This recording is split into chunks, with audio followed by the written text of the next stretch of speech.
Vous écoutez la leçon biblique de l'Église de la Science chrétienne indépendante de Plainfield, située à Plainfield, New Jersey, États-Unis d'Amérique. Leçon du dimanche 27 août 2023. Sujet: Christ Jésus. Texte d'or: 1 Timothée. Car il y a un seul Dieu et aussi un seul médiateur entre Dieu et les hommes, Jésus-Christ, homme. Lecture alternée, Ésaïe. Voici mon serviteur que je soutiendrai, mon élu en qui mon âme prend plaisir. J'ai mis mon esprit sur lui, il annoncera la justice aux nations. Il ne criera point, il n'élèvera point la voix et ne la fera point entendre dans les rues. Il ne brisera point le roseau cassé, et il n'éteindra point la mèche qui brûle encore. Il annoncera la justice selon la vérité. Il ne se découragera point et ne se relâchera point, jusqu'à ce qu'il ait établi la justice sur la terre et que les îles espèrent en sa loi. Ainsi parle Dieu, l'Éternel, qui a créé les cieux et qui les a déployés, qui a étendu la terre et ses productions, qui a donné la respiration à ceux qui la peuplent et le souffle à ceux qui y marchent. Moi, l'Éternel, je t'ai appelé pour le salut, et je te prendrai par la main. Je te garderai, et je t'établirai pour traiter alliance avec le peuple, pour être la lumière des nations, pour ouvrir les yeux des aveugles, pour faire sortir de prison le captif et de leur cachot ceux qui habitent dans les ténèbres. Je suis l'Éternel, c'est là mon nom, et je ne donnerai pas ma gloire à un autre, ni mon honneur aux idoles.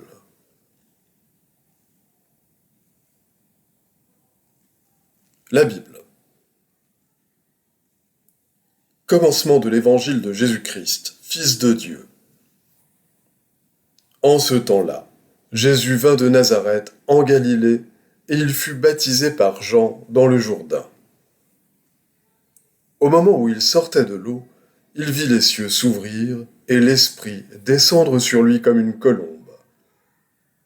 Et une voix fit entendre des cieux ces paroles: Tu es mon Fils bien-aimé, en toi j'ai mis toute mon affection. Jésus, revêtu de la puissance de l'Esprit, retourna en Galilée, et sa renommée se répandit dans tous les pays d'alentour. Il enseignait dans les synagogues, et il était glorifié par tous. Il se rendit à Nazareth, où il avait été élevé, et selon sa coutume, il entra dans la synagogue le jour du sabbat. Il se leva pour faire la lecture. Et on lui remit le livre du prophète Ésaïe.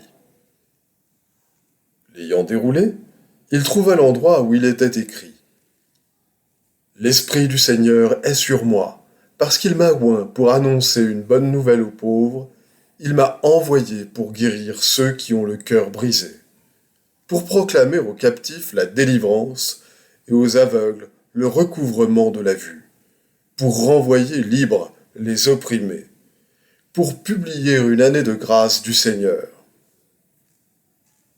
Ensuite, il roula le livre, le remit au serviteur et s'assit.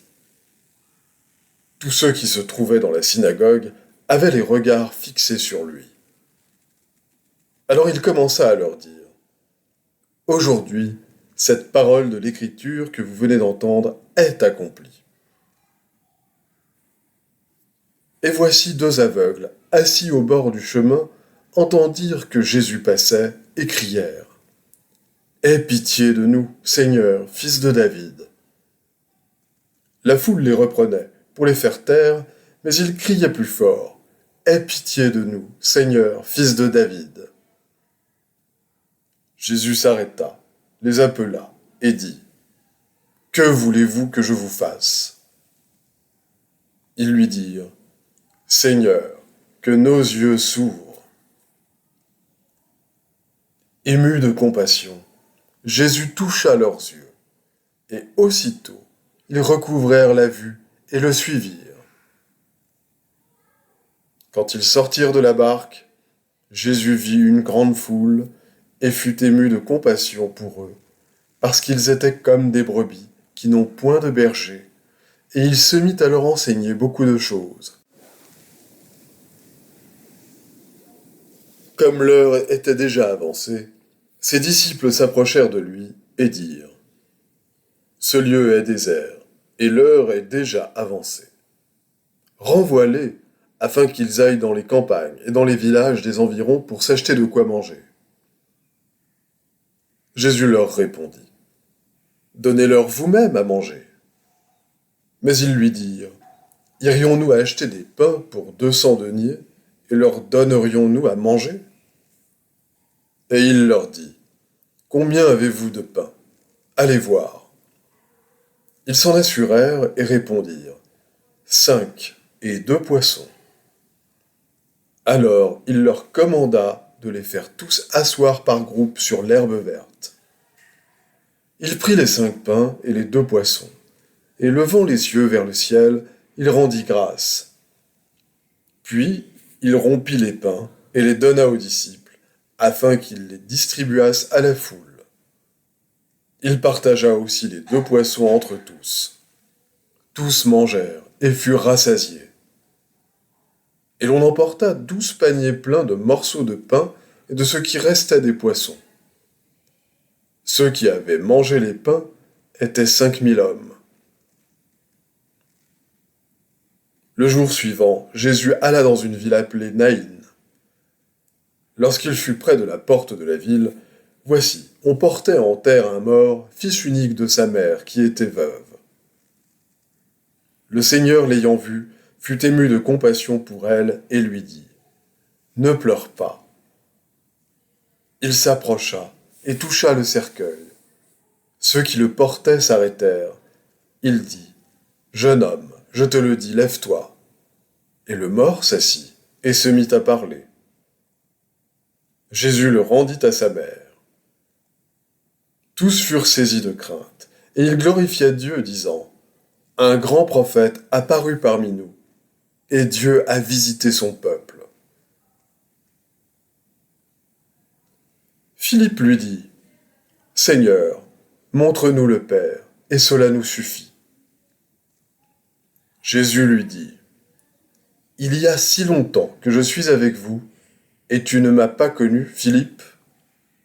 Celui qui m'a vu a vu le Père. Comment dis-tu : montre-nous le Père ? Ne crois-tu pas que je suis dans le Père et que le Père est en moi ? Les paroles que je vous dis, je ne les dis pas de moi-même. Et le Père qui demeure en moi, c'est lui qui fait les œuvres. Croyez-moi, je suis dans le Père et le Père est en moi. Croyez du moins à cause de ses œuvres. En vérité, je vous le dis. Celui qui croit en moi fera aussi les œuvres que je fais, et il en fera de plus grandes, parce que je m'en vais au Père. Après avoir ainsi parlé, Jésus leva les yeux au ciel et dit : « Père, l'heure est venue. Glorifie ton Fils afin que ton Fils te glorifie. Selon que tu lui as donné pouvoir sur toute chair, afin qu'il accorde la vie éternelle à tous ceux que tu lui as donnés. Or, la vie éternelle, c'est qu'ils te connaissent, toi, le seul vrai Dieu, et celui que tu as envoyé, Jésus-Christ. Ce n'est pas pour eux seulement que je prie, mais encore pour ceux qui croiront en moi par leur parole, afin que tous soient un. Je leur ai fait connaître ton nom, et je leur ferai connaître afin que l'amour dont tu m'as aimé soit en eux, et que je sois en eux. » Je vais maintenant lire les passages corrélatifs tirés du livre d'études de la science chrétienne, Science et santé, avec la clé des Écritures de Mary Baker Eddy. Jésus de Nazareth enseigna et démontra que l'homme et le Père ne font qu'un, et nous lui devons pour cela un hommage éternel. Sa mission fut à la fois individuelle et collective. Il accomplit parfaitement l'œuvre de la vie, non seulement pour être juste envers lui-même, mais aussi par miséricorde envers les mortels, afin de leur montrer comment accomplir la leur, mais non de l'accomplir à leur place, ni de leur épargner une seule responsabilité. Jésus aida à réconcilier l'homme avec Dieu en donnant à l'homme un sens plus vrai de l'amour, le principe divin des enseignements de Jésus, et ce sens plus vrai de l'amour rachète l'homme de la loi de la matière, du péché et de la mort par la loi de l'esprit, la loi de l'amour divin. Jésus était le fils d'une vierge. Il fut choisi pour énoncer la parole de Dieu et pour apparaître aux mortels sous une forme d'humanité qu'il pouvait comprendre aussi bien que percevoir. Marie le conçut spirituellement, car seule la pureté pouvait refléter la vérité et l'amour qui étaient visiblement incarnés dans le bon et pur Christ Jésus. Il exprimait le modèle le plus élevé de la divinité qu'une forme charnelle put exprimer à cette époque. L'élément charnel ne peut pénétrer dans l'homme réel et idéal.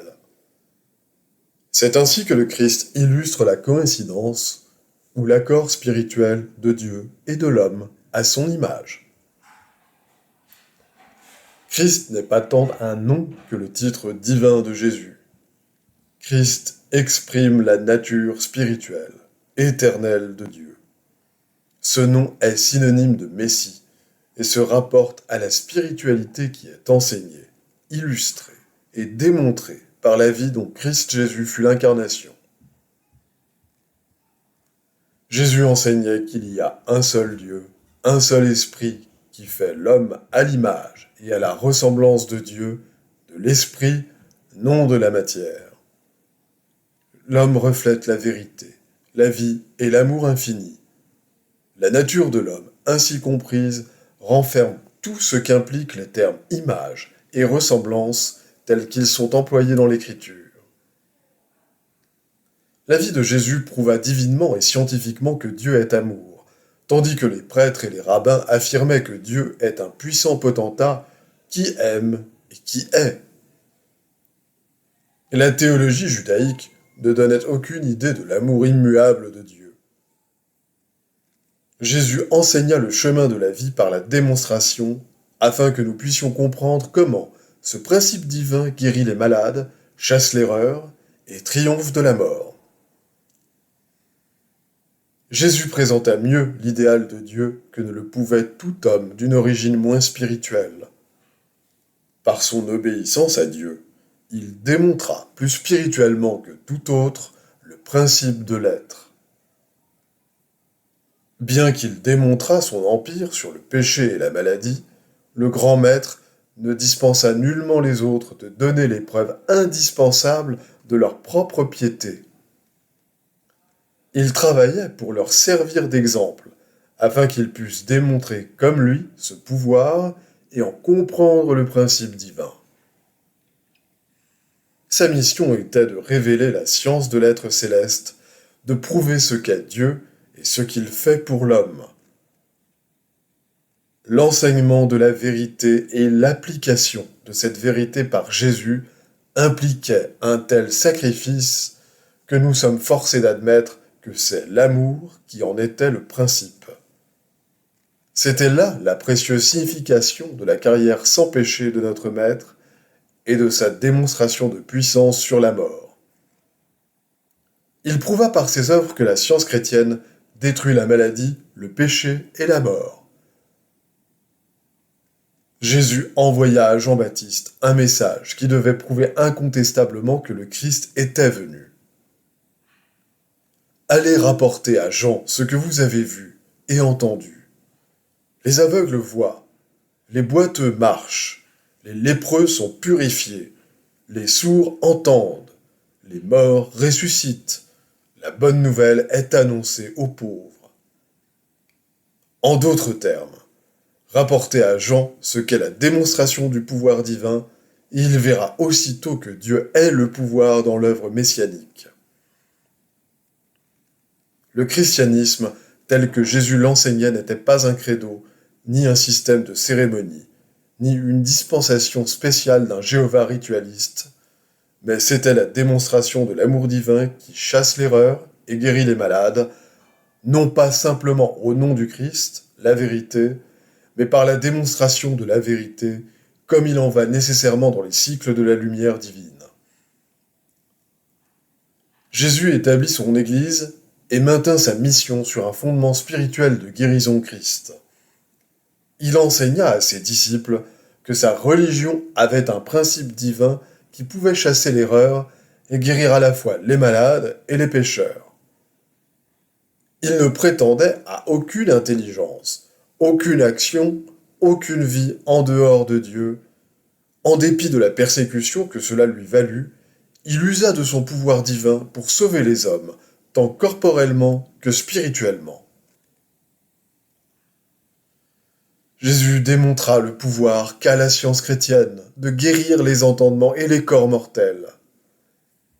Mais on perdit de vue ce pouvoir, et il doit être de nouveau spirituellement discerné, enseigné et démontré selon le commandement du Christ par les signes qui l'accompagnent.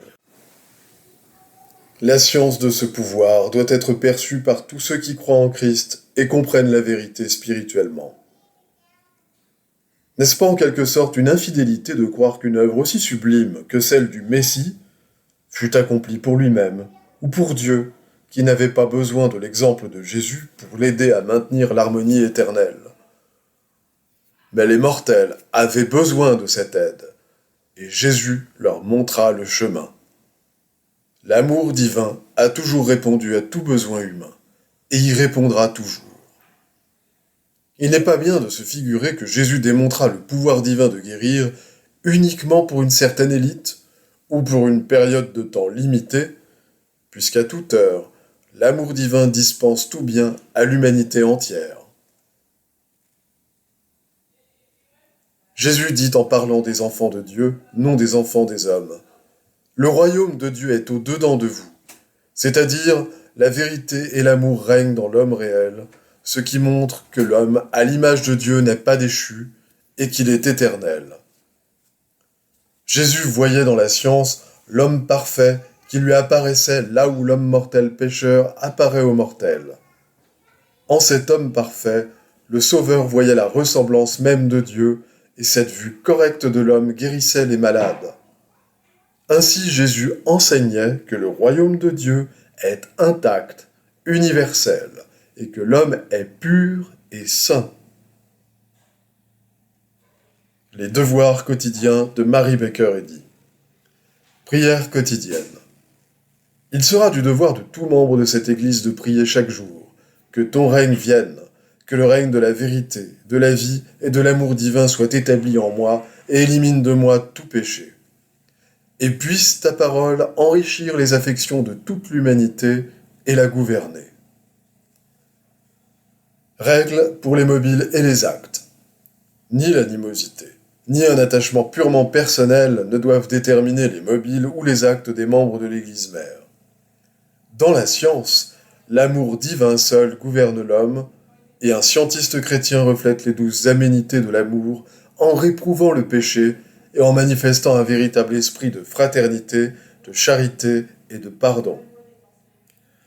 Les membres de cette Église doivent journellement veiller et prier pour être délivrés de tout mal, pour ne pas prophétiser, juger, condamner, conseiller, influencer ou être influencés d'une manière erronée. Il sera du devoir de chaque membre de cette Église de se défendre journellement contre la suggestion mentale agressive et de ne pas se laisser entraîner, à oublier ou à négliger son devoir envers Dieu, envers son leader et envers l'humanité. Par ses œuvres, il sera jugé et justifié ou condamné.